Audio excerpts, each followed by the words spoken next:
Assalamu alaikum wa rahmatullahi wa barakatuhu. Allahumma salli ala Sayyidina Muhammad wa ala ali Sayyidina Muhammad. Today, we are going to address a question that often arises.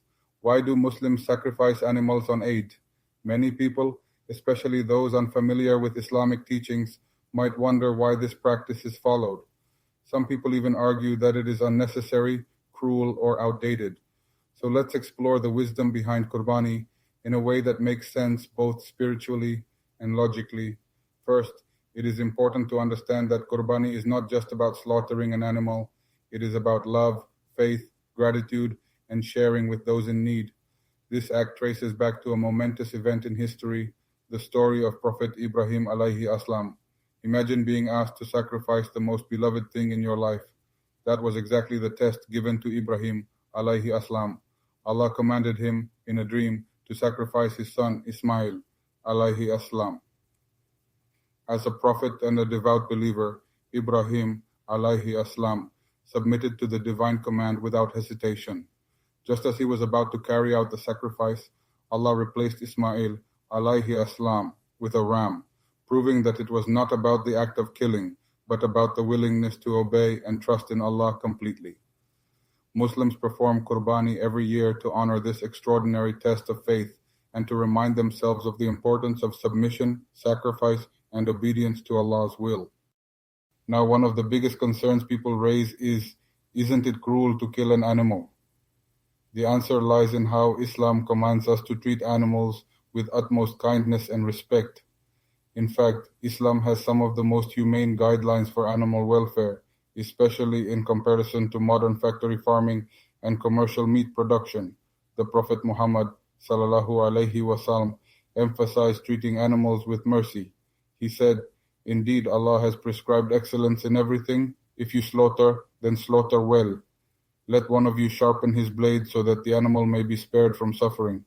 Sahih Muslim. In Islam, animals must be healthy and well fed before sacrifice, given water and treated gently so they are not distressed, slaughtered quickly with a sharp knife to minimize pain, not shown the knife before the slaughter to prevent fear. In contrast, many animals in the modern meat industry suffer immensely.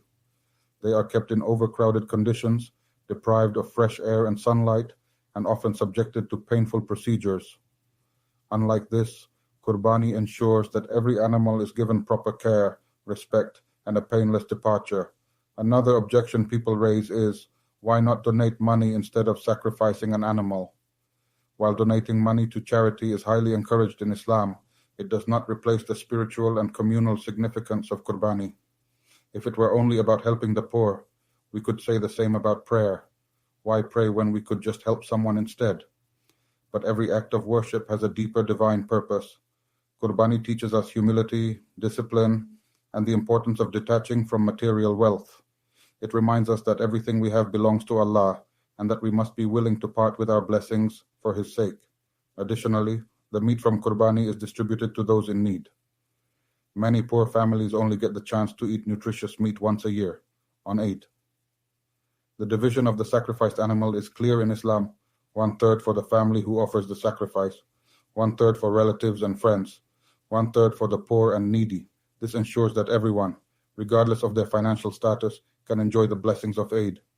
Unlike commercial meat production, where profits are the main goal, Qurbani is centered around sharing, charity, and community welfare. Some critics argue that animal sacrifice is an outdated practice that should be abandoned. But let's think logically. Sacrifices happen in all societies. Non-Muslims also consume meat, wear leather, and use animal-based products. The difference is that in Islam, every sacrifice is made with gratitude and purpose. In the modern world, countless animals are killed purely for profit, sometimes under terrible conditions. In contrast, Qurbani is a conscious act of worship. Every part of the animal is used, and no life is taken without necessity. If people are comfortable eating meat from restaurants or grocery stores, why criticize Qurbani, which is done with far more care and meaning? Ultimately, Qurbani is a profound reminder that true faith requires sacrifice, obedience, and trust in Allah. It teaches us that everything we have, our wealth, our food, even our very lives, belong to Allah.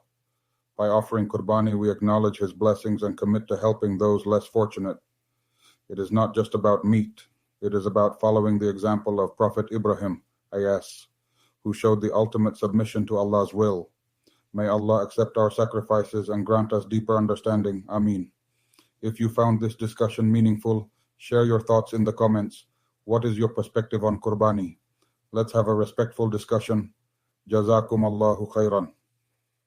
Until next time, Assalamu alaikum wa rahmatullahi wa barakatuhu.